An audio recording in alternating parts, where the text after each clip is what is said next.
আসসালামু আলাইকুম ভিউয়ার্স, কেমন আছেন সবাই? আশা করি সবাই ভালো আছেন। আল্লাহর অশেষ রহমতে আপনাদের দোয়ায় আমিও ভালো আছি। আমার সামনে আপনারা স্ক্রিনের সামনে একটি জেনারেটর দেখতে পাচ্ছেন। জেনারেটরটির নাম হলো টাইগার জেনারেটর। এই tiger generator China, made in China কোম্পানির জেনারেটর।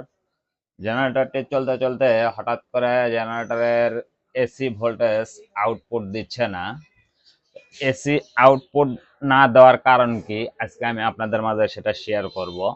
কিভাবে এই জেনারেটরগুলোর এসি ভোল্টেজ নাই হয়ে গেলে সেগুলোকে বের করতে হবে সেটা আমি আপনাদেরকে আজকে দেখাবো। প্রথমত আমরা জেনারেটরটিকে একটু স্টার্ট করে নিই। স্টার্ট করে আমি আপনাদেরকে দেখাই এখানে এসি ভোল্টেজ শো করতেছে না।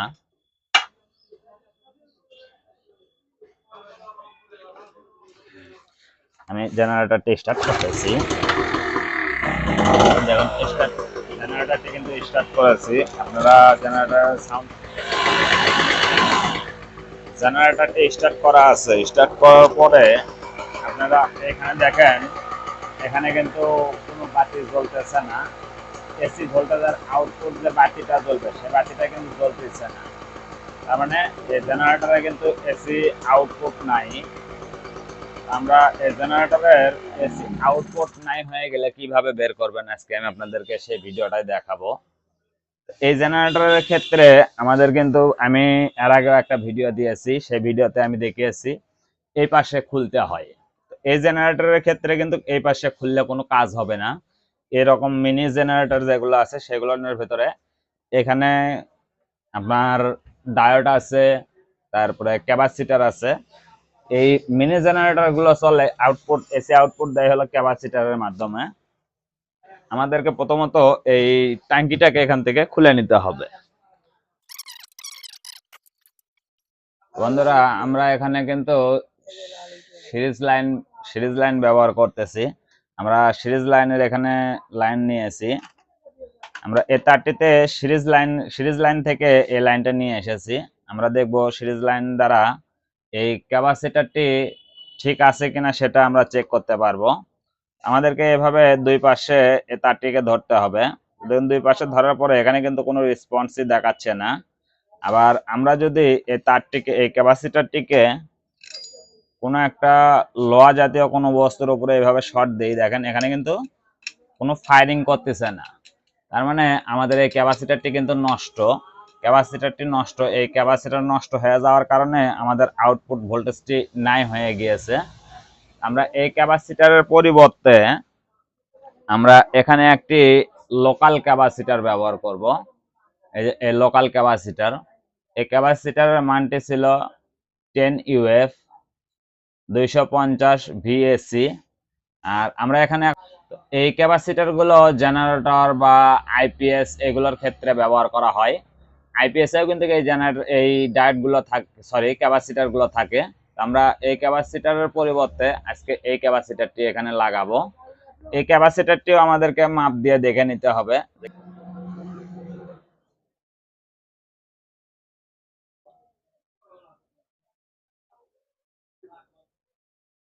আমাদের কিন্তু এখানে অবশ্যই সিরিজ লাইন ব্যবহার করতে হবে। সিরিজ লাইন ছাড়া আমরা এভাবে ক্যাপাসিটর যদি চেক করি তাহলে ক্যাপাসিটরটি লাইন দেওয়া মাত্র ভাড়াস করে ফেটে যাবে। তো দেখুন এখানে কিন্তু ফায়ারিং করলো, তার মানে এই ক্যাপাসিটরটি ঠিক আছে। আমরা এই ক্যাপাসিটরটিকে এই এই ক্যাপাসিটরের পরিবর্তে এই ক্যাপাসিটরটিকে লাগাবো। এই ক্যাপাসিটরটি লাগিয়ে তারপর আমরা আবারও জেনারেটরটি স্টার্ট করব।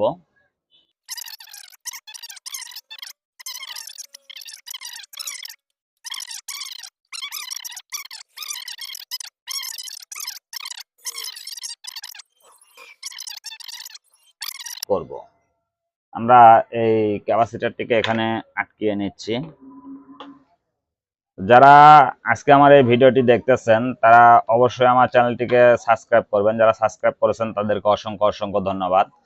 যারা চ্যানেলটি সাবস্ক্রাইব করেননি তারা চ্যানেলটিকে সাবস্ক্রাইব করে পাশে থাকা বেল আইকনটি অন করে রাখবেন যাতে আমার ভিডিওর নোটিফিকেশন সবার আগে আপনাদের কাছে যায়।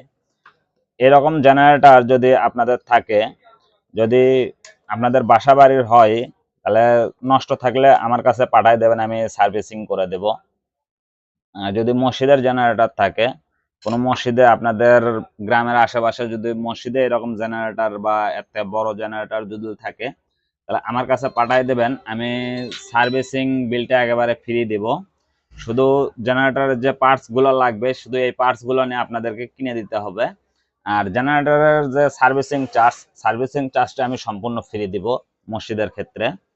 আমরা জেনারেটরটিকে যদি স্টার্ট করি, যেহেতু এখানে তেল আছে, আমরা কার্বোরেটরের ভিতরে তেল আছে, তেলটা আর দিলাম না, আমরা জেনারেটরটিকে স্টার্ট করব।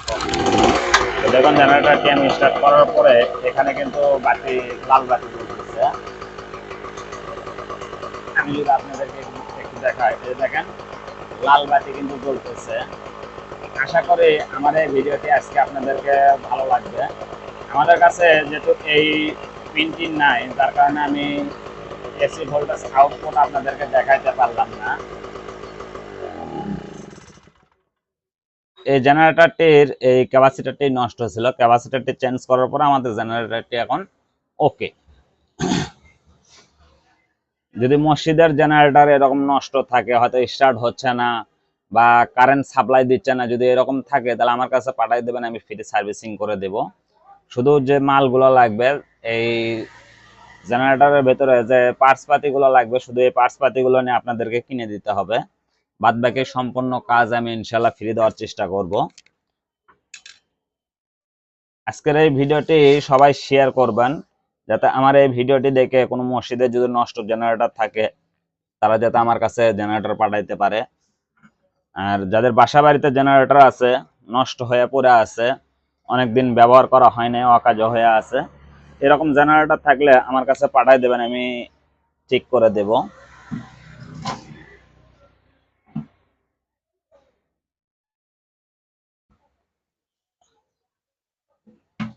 আমি জেনারেটরের ট্যাঙ্কিটিকে আবারও এখানে লাগিয়ে নিচ্ছি, যাতে এই জেনারেটরের আর কোনো কাজ নাই, সম্পূর্ণ কাজ ওকে। আমরা এখন ট্যাঙ্কিটিকে খুব সুন্দরভাবে লাগিয়ে নেব। এগুলো কাজ আপনারা চাইলে ভিডিও দেখেও করতে পারেন। কাজ কিন্তু খুবই সহজ, বুঝলে সহজ, না বুঝলে অনেক কঠিন।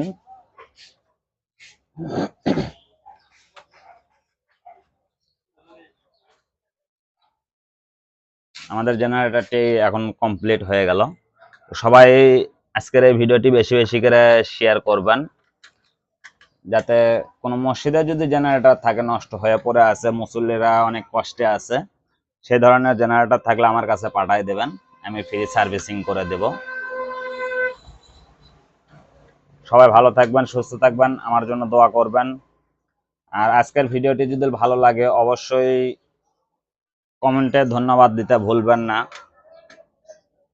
আর ভিডিওটি অবশ্যই শেয়ার করবেন, শেয়ার করে সবার মাঝে ছড়িয়ে দেবেন।